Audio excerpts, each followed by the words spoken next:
guys, Paul here. So today I wanted to talk about something that I don't think I've made a video about, and that is takebacks in Yu-Gi-Oh! And how I feel, and also how I guess you guys feel about people who take back moves in tournament. How much tolerance do you have? Where's your line that you draw with it? And just all of that. So the reason why I was talking about this is actually because I recently played in an Infinite Forbidden sneak peek tournament. It was fun, had a good time.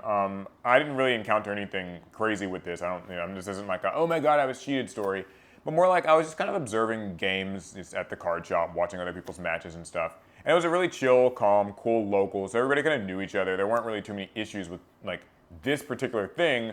But I thought back to like other card shops I've been to and also regionals and YCS events, and that's kind of where this whole idea began to take shape. So in Yu-Gi-Oh, we know that a lot happens in a turn. Like there truly is just so much that goes on in a Yu-Gi-Oh match.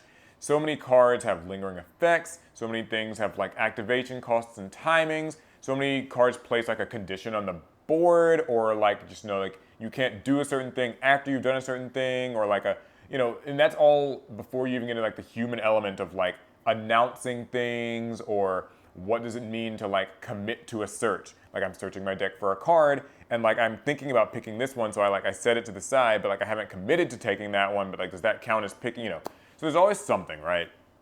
And I think that for me anyway, I was trying to define like what I'm willing to be okay with and why and stuff like that.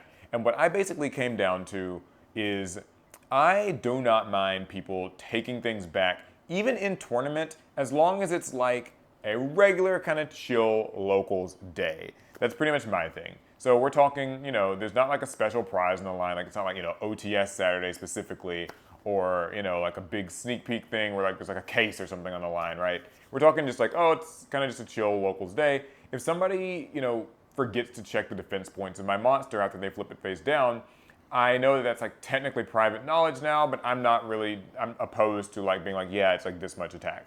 Or if somebody asks me what I searched earlier in my turn, like to my hand, I don't mind telling them.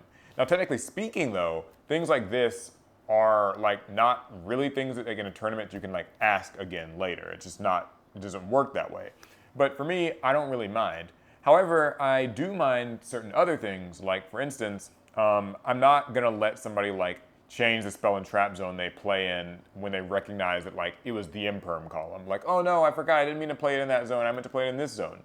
Like that's really relevant for me, not just for infinite impermanence, but actually because like I play Vanquish Souls, for instance, where Vanquish Soul Rosin has that effect where like it can like, destroy everything in its column. Technically Pantera has an effect like that too for spells and traps. And so sometimes people will like fall into the literal trap of like putting something where Vanquish Soul Rosin is and then it getting destroyed. And like you might think, well, obviously they can't change the position that it's in, but like I've had people try, and that's one of those things where I'm not as willing to let people take that sort of thing back, mostly because like that's actually built into the design of my cards. The kind of conceit of infinite impermanence is that like you activate it while it's set, and then it like turns off that zone for spells and traps later, and like that's part of the gimmick is like remembering that and like kind of knowing that, and that's part of how the card can even be played. Like you can chain it to a spell or trap that's already in its column, and like it can negate it that way.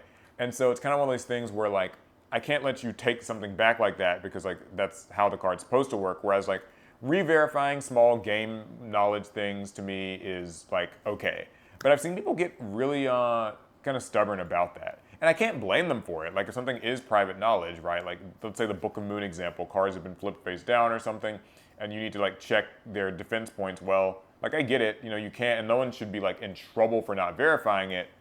But it's a sticky slope, like right, sticky slope, slippery slope, or it could be a sticky slope. I don't know. Either way, another thing is this came up actually because I saw somebody playing like the Mimighoul archetype, the new TCG exclusive one, where it's like these flip monsters and they actually summon in the opponent's field and face down. And so the Mimighoul player who was like playing it for the first time, I guess, maybe that weekend, actually asked his opponent, like, hey, how much defense does this thing have? Because he just needed to verify it, and the opponent was like, oh, nope, it's already set. Like, I can't tell you. And for me, I kind of like raised an eyebrow at it because I was just like, I get it, but also like there's like a point where I find like technicalities like that just take me out of it a little bit. Like, I totally understand enforcing rules, but I also want my wins to just, like, I don't mind telling my opponent information like that because it's winning on a technicality or like using a technicality like that to get an edge when like we're at locals and we're playing just doesn't make any sense to me. Um, Another thing too is like when cards are like changing control a lot. So like an example that Alec was telling me about earlier was like he played against like some deck and like it might have been like the Mimical deck. And like, so his opponent summoned stuff to his field, but then also he has effects that like take control of cards as well, because he was playing like the Illusion deck and it's got that one card that like takes stuff.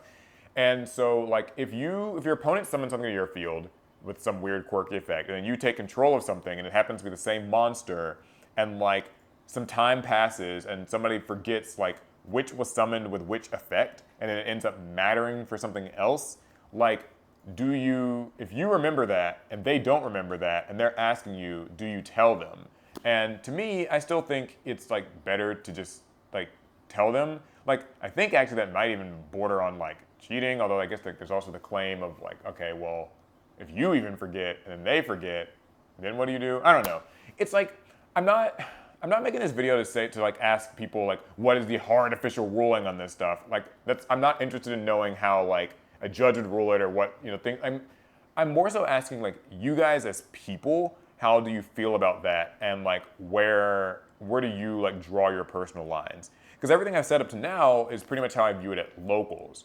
But for me, at regionals and YCS events, it's a lot more cutthroat, and like I don't let people take back, really much of anything. Once you've said that you activate a card and like your fingers have like left the card and you've like paid the cost or something like that, yeah, I mean, I just can't let you take it back. And it's not in like a mean way, it's in or like a hard feelings thing. It's just like we are in tournament and we're like committing to these plays. And I wouldn't really expect anybody to let me take anything like that back in like, a high level event. I think that if you are sort of looking to get over on people with that and like always call them out on it and sort of maybe someone call that sharking them, that's your prerogative. I wouldn't advise doing that, A, because it's not like really chill, and then B, like that can come back to bite you really bad in a lot of different ways. But it's just like it's an interesting question. I think everybody kind of draws the line in a different place with Yu-Gi-Oh! And I think it's become maybe more of an issue in the modern game where so much, like I said, is like happening. Just so many conditions hit the field, so much stuff moves around really quickly. Just a few more like random examples off the top of my head. I've seen plenty of people deal burn damage and like deal the wrong amount because Pot of Prosperity was played. I've seen people draw after using Extravagance or Prosperity.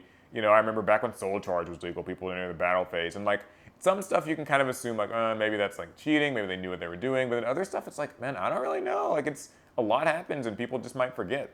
So anyways, that was just a quick video. I don't have like a hard stance on it. I like to consider myself kind of pretty chill. Like if people are practicing and learning a deck and it's whatever, like I'm not losing my mind over it, but I see where people can. And I also realize that like my kind of ambiguous stance on it might also be considered an issue. Like I need to be better at maybe like just drawing a hard line in the sand on like everything. So I'd love to know what you guys think about it, or if you have any specific like instances or stories about it that you maybe want to share, and like we can kind of turn it into a little thing. We can talk about it. Like, cause I don't know, I'm that stuff that's like a Yu-Gi-Oh! Like other card games have it, but like it seems like Yu-Gi-Oh! Gets a lot of it. And so, all right, cool. Well, that's pretty much it. Let me know down in the comments what you think. I'll be reading, I'll be responding, and I'll see you guys in the next one. Fast turn.